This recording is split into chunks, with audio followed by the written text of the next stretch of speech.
Hello and welcome to Politically Incorrect, the only show on television where India's best political commentators, Manishankar Iyer and Shapan Das Gupta, take on the big issues and don't pull their punches. Well, this evening we're at the Indian Institute of Foreign Trade to debate a political move that's going to have enormous economic implications for the country. The government's decision to suspend FDI in retail, to put on hold what is perhaps one of its biggest reform initiatives in the last 2 years.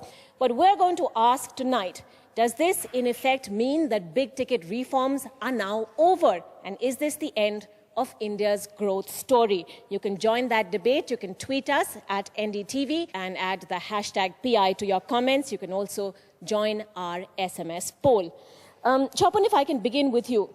Does this, in effect, mean that FDI in retail is now on some sort of permanent back burner? And what are the implications then for other reform initiatives of this government? Well, there are two aspects to this question. One is the retail issue.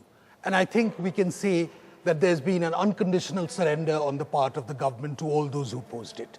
So whatever you say, whether it's on pause, whether it's on suspended animation, whether it's been scrapped, it amounts to the same thing. We are not likely to see FDI in multi-brand retail for the foreseeable future. Now, if this decision had been taken before it had been announced, it would have meant one thing. But let's remember, here was a government which commands a majority in parliament. When it takes such a decision, it has implications not merely to India, it has implications not merely to parliament, it has implications to the wider world. And it sends out a particular signal. Is the government in command of its own situation? The answer, unfortunately, is no.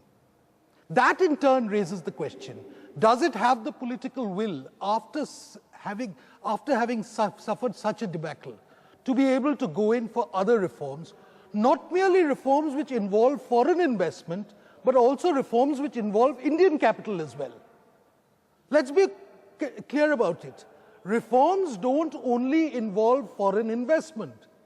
Reforms are also something which are specific to our country as well, our domestic capital as well. And that in turn is linked to the last question which you posed, which is the question of the growth. Now, last year the Prime Minister assured us we're going to get double-digit growth per annum. Now that's a very reassuring thought, if India grows at 10% per annum. Now those figures were scaled down. It became 9%. And then Montek Singh Ahluwalia admitted, oh, I've got my sums all wrong and I got my inflation statistics all wrong. And now it's down from 7. It's reached somewhere in the 6s. And who knows? 6.9. Who knows? It may even get down to 5. I hope this is not the last word. Let me take up the key question you asked, which was, is the growth story over? Well, first I'd like to ask you, what is the growth story? The growth story is told on page 1 of the approach to the 12th plan, where it says on paragraph 1.1 that GDP growth has averaged over 8% in the last 5 years. And paragraph 1.7 says that poverty alleviation has been progressing at a rate of under 0.8%. So what is this growth over which you are asking me to shed tears?